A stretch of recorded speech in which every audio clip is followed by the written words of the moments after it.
Good morning. Well, I'm really excited we're all here today. Should I say hi everyone or hi Angela?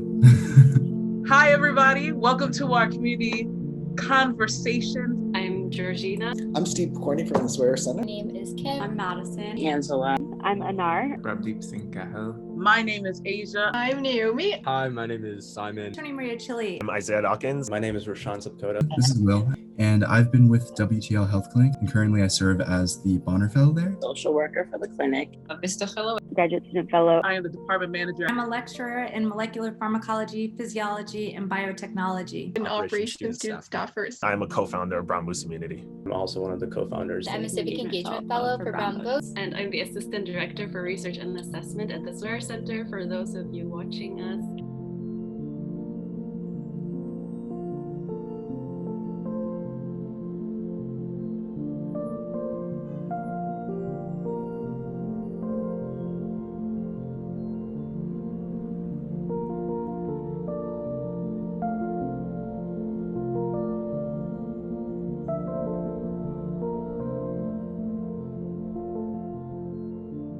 When we got the news that we'd all be finishing the academic year remotely, do you all remember what you felt like or what you were thinking? Yeah, especially in terms of like this job. I remember there was a lot of uncertainty because we had really like just been getting to know each other and just like kind of getting into a flow of like working together. So much of civic engagement work is really about community building and kind of collaboration. So when we found out that a lot of that groundwork was going to need to be happening, remote and virtually, that was very scary for us. So we definitely had to kind of think about a game plan and figure out how we could still build that community virtually.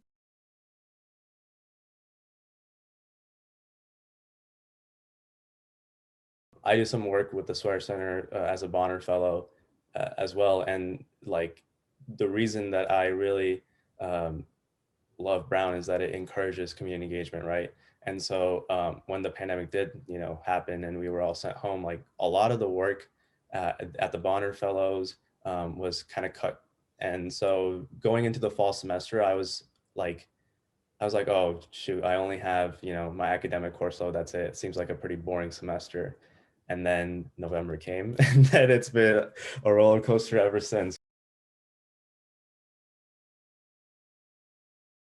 WTL was created with a goal of informing our community, not just Pawtucket, Central Falls and catchment areas as well, about chronic illness, how to stay healthy, but with the mission of really, really, really getting to undocumented persons. So it was weird. Now we're just doing it by email. I don't know how people look like. They don't know how our clinic looks like. And I'm a strong believer in face-to-face interaction. Maybe it's the social worker in me, I don't know. I just feel like you can always just pick up different energy. So that was a challenge for me. So I think for me, obviously I was at home, but the difficulty was to continue the work that we were doing, keeping up the momentum and just staying involved as much as I could. Yeah.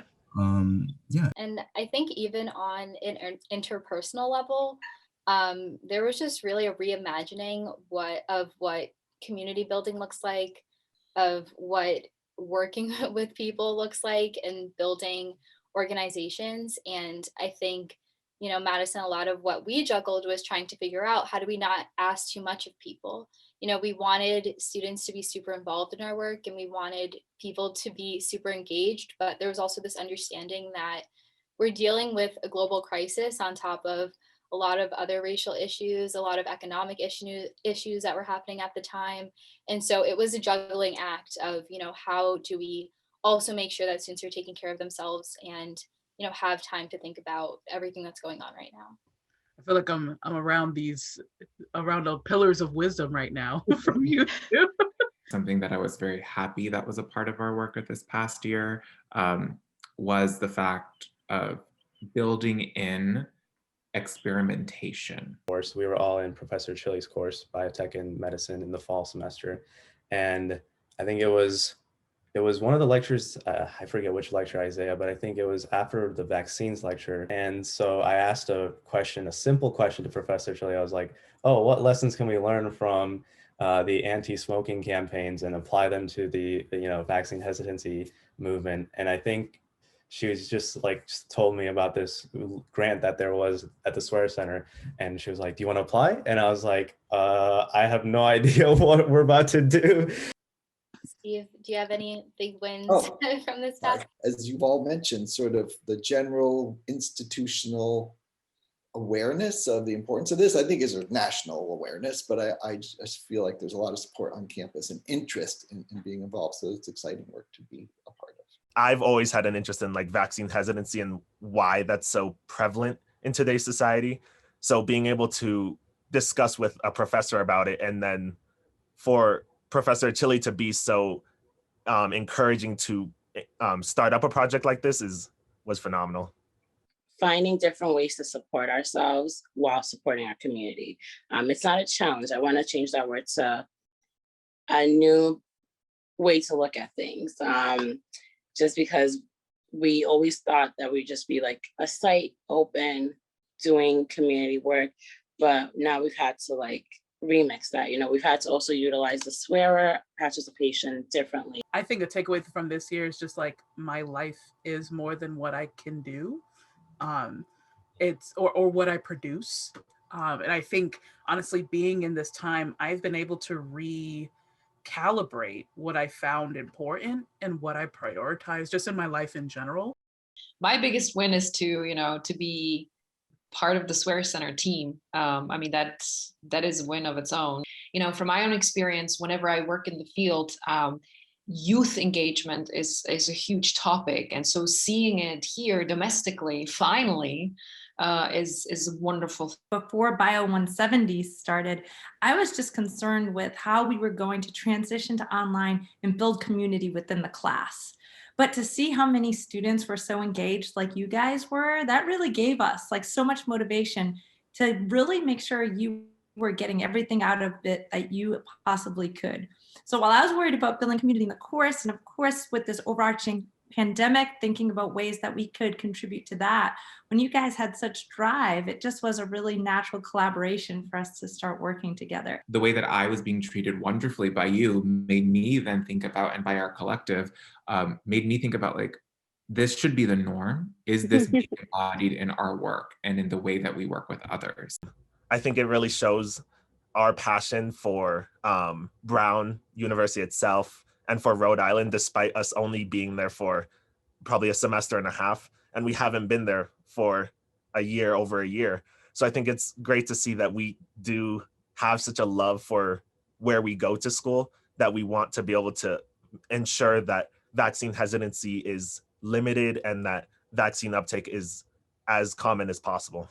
What that just represents to us is that you guys see the vision and you want to make it happen just as bad as we do. COVID really reinforced that we're doing the work and we are all in it, because when it started, none of us backed down. None of us said, COVID, I can't do that. What would you tell yourself from March 2020? If anything, what would you say? I would tell myself two things. The first thing would be it's okay. Give yourself a pat on the back. It's okay. And also buckle up. Rev up those fryers. Again, this was a challenging year in so many ways, but this collaboration hasn't been, or I don't think, in whatever way we define productivity, I feel like you've been very productive. And despite all of the awful things that happened this year, I still reflect back and I'm so grateful for all of the new beginnings and all the work that I've been able to do with you all. So yeah, I think ultimately, with every ending, there is a new beginning and a better beginning. Thank you so much for doing awesome work, and I look forward to centering the community and equity and anti-racism with you in the next year. This community that we have just with the three of us has just given me such refreshment and such joy and comfort and honestly reassurance during these tumultuous times that were COVID and 2020. And so I'm really glad that I've gotten to have this conversation with both of you, and thank you for joining us during this time.